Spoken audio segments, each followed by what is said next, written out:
জাহাঙ্গীরনগর বিশ্ববিদ্যালয়ে জাকসু নির্বাচনের খোঁজখবর রাখছেন সহকর্মী হোসেন জাহিদ। তার কাছে জানব প্রচারণার সবশেষ খবর। জাহিদ, জাকসুতে আচরণবিধি লঙ্ঘনের যে অভিযোগ করা হয়েছে সে বিষয়ে কি বলছে কমিশন, আর ছুটির দিনে প্রচারণা কেমন দেখছেন?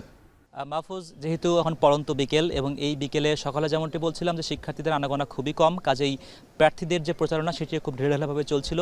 তবে দুপুরের পর থেকে বিশেষ করে এই পড়ন্ত বিকেলে এসে শিক্ষার্থী আনাগোনা যেমন বেড়েছে, একই সঙ্গে প্রচারণার কিছুটা আমরা চাপ দেখতে পাচ্ছি।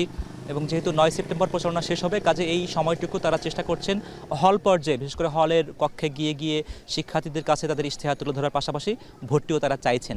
কিন্তু যেটি আসলে আমরা জানতে পেরেছি, প্রার্থীরা বলছেন অনেকগুলো অভিযোগ তাদের জমা হয়েছে, কিন্তু এই অভিযোগগুলো কমিশনের কাছে জমা দেওয়ার পরেও কমিশন এখনও পর্যন্ত নীরবতা পালন করছে, এমন অভিযোগ তারা করেছেন।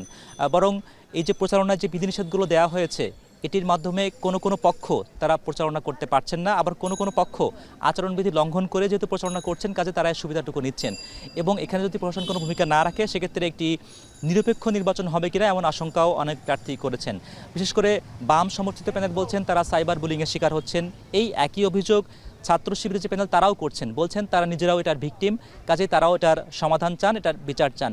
এবং কাছাকাছি অভিযোগ করেছে ছাত্রদলের প্রার্থীরাও, তারাও বলছেন যে আসলে প্রচারণার বিধিনিষেধের কারণেই দেশব্যাপী অন্যান্য ছাত্র সংগঠনের যে সকল ছাত্র সংসদের নির্বাচনগুলো হচ্ছে তার যে উত্তাপ লক্ষ্য করা যাচ্ছে, কিন্তু জাকসু নির্বাচনে সেটি লক্ষণীয় হচ্ছে না।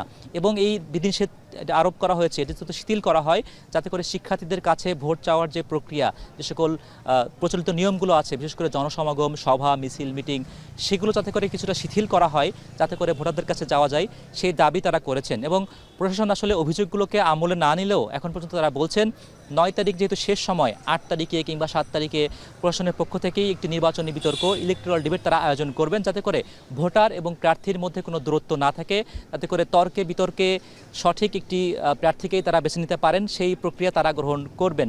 এবং অনেক প্রার্থী অভিযোগ করছিলেন যে আসলে এখানে অবৈধ টাকার কোনো সংস্রব আছে কিনা, সেই অভিযোগ করার পাশাপাশি বলছেন যে আসলে 7,000 টাকা সর্বোচ্চ সীমা অতিক্রম করা সেটি যাবে না, কিন্তু অনেকে সেটি অতিক্রম করছেন। সে বিষয়ে যাতে করে প্রশাসন ব্যবস্থা নেয়, সেই দাবি তারা করছেন। মাহফুজ, চেষ্টা করবো পরবর্তী বুলেটিনে আবারও খবর জানাতে। আপাতত জাকসু নির্বাচনে এই ছিল আমার কাছে সর্বশেষ। জাকসুর খবরাখবর জানাচ্ছিলেন হোসেন জাহিদ।